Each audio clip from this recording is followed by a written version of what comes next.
CBS News Miami. Good afternoon, and thank you for joining us. I'm Najahe Sherman, and welcome to CBS News Miami's Quickcast. Off the top, we begin this afternoon with some breaking news just into our newsroom. A judge has officially made a ruling in former President Donald Trump's New York civil fraud case. Let's get right out to CBS News Miami's Christian Benavides. He joins us live from New York. Christian, thank you so much for being with us this afternoon. So what's the very latest? What ruling did that judge make?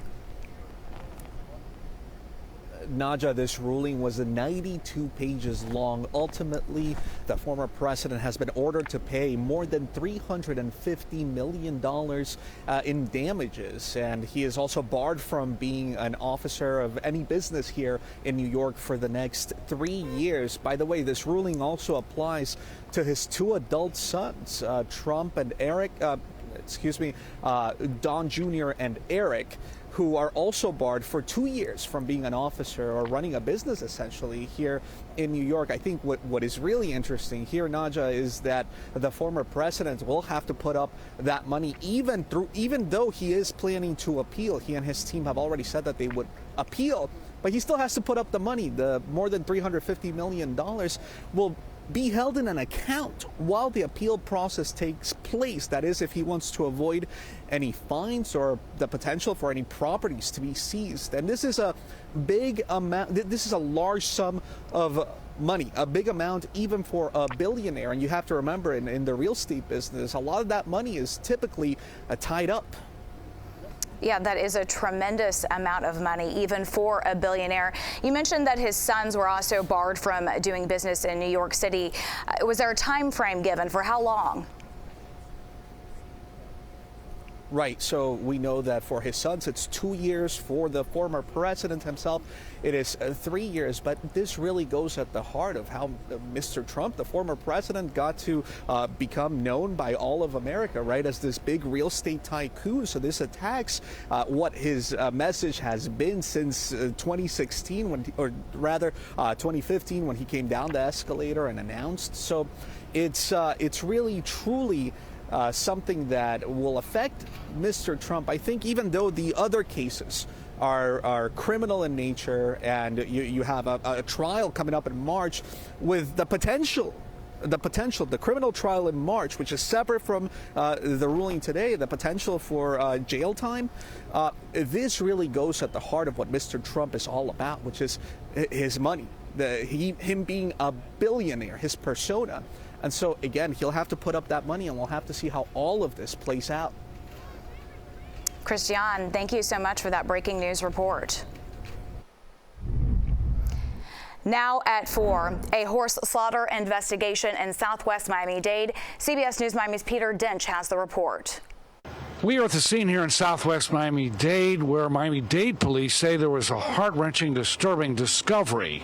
They say 3 horses were slaughtered here. One owner told us that his beloved 14-year-old Pasofino named Paloma was killed, a horse that had been used for equine therapy to help those with disability.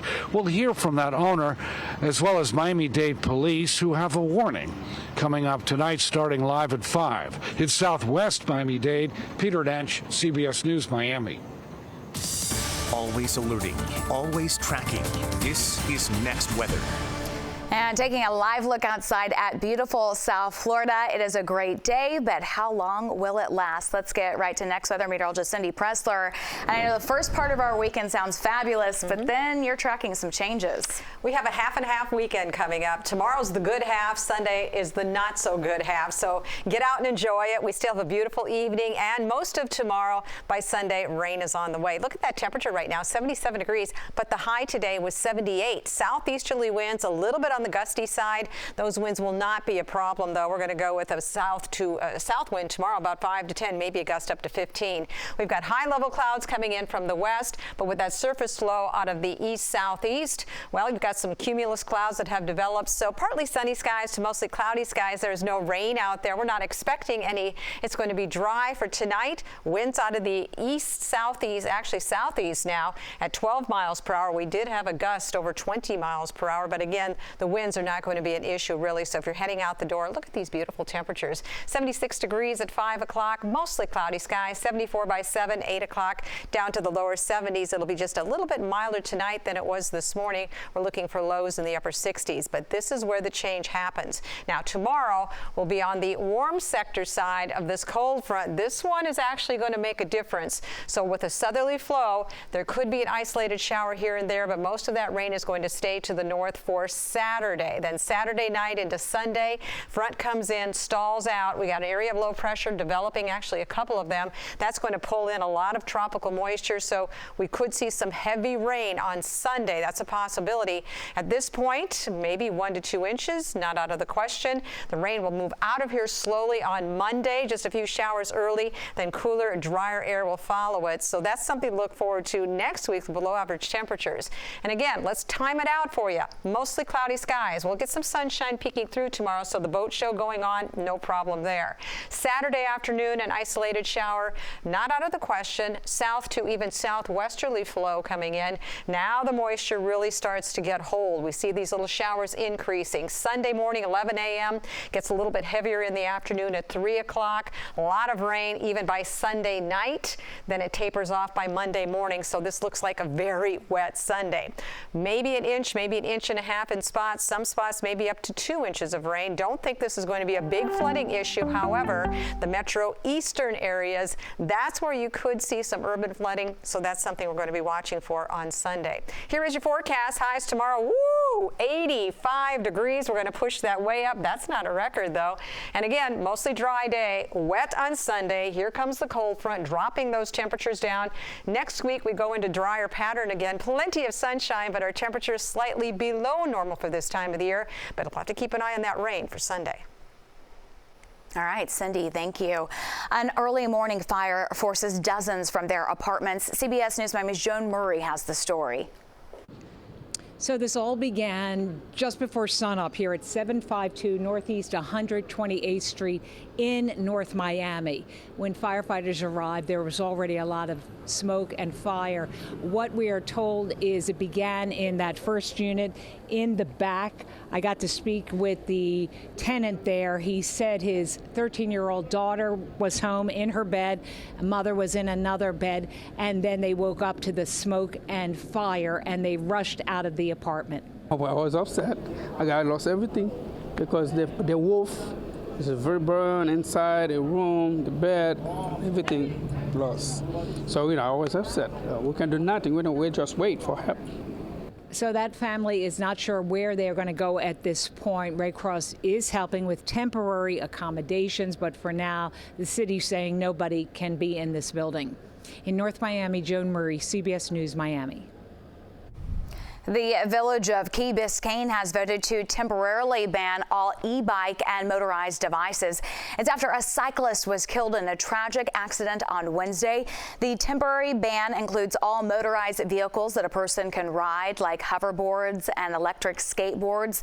There will not be a warning for offenders. First-time offenders will have a $250 fine. Second-time offenders will have a $500 fine. The City Council will work with the county on a permanent solution. The ban is only in effect for 60 days. The mother of 2 young children who died after being found inside a van at Golden Glades appeared in court this morning. That arrest affidavit looks like you killed your 2 children and that you then try to kill yourself. I am holding you with no bond on count 1 for the child abuse, count 2 for child abuse, although I think there may be a probable cause for murder as well, but that's up to the state to file that charge. Charlene El-Seem appeared via Zoom. It was while she was lying on a bed at TGK jail. The 42-year-old is facing 2 counts of child neglect. She is being held without bond. Police say she confessed to planning the murder of her children and attempted suicide.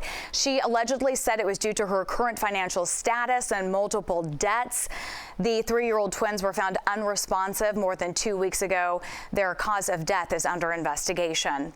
An Russian state media has reported the opposition leader, Alexei Navalny, died in prison. He repeatedly denounced Russian President Vladimir Putin and even survived a previous poisoning attempt. His wife spoke about the reports of her husband's death earlier today. She says Putin will bear the responsibility for what he did to her country and her family. When we come back, from boats to art, a big weekend across South Florida. We'll tell you what you need to know to take part in it all. Welcome back to CBS News Miami's 4 p.m. Quickcast. It is a big weekend across South Florida. From boating to the arts, there is something for everyone this holiday weekend. The 60th Coconut Grove Arts Festival gets underway tomorrow and runs through Monday. There will be more than 280 artists showing off their works of arts along the streets of the Grove. The gates will be open from 10 to 6 on Saturday and Sunday. On Monday, the show closes at 5. A one-day general admission ticket is $25. An important note, no animals of any kind are allowed with the exception of service animals with a proper vest. Of course, roads will be closed in the area. Closures are already in place along Bayshore Drive and McFarland Road between Aviation Avenue and Grand Avenue. The closure will remain in place until Monday at 11:30. If art not your thing, how about buying a boat? Thousands expected at the Discover Boating Miami International Boat Show. The show will run through Sunday at 6 locations through Miami and Miami Beach.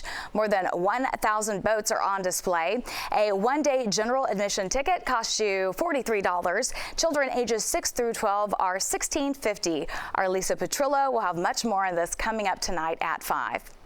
That's the CBS News Miami Quickcast. I'm Najahe Sherman. Stay tuned for more news right here on CBS News Miami.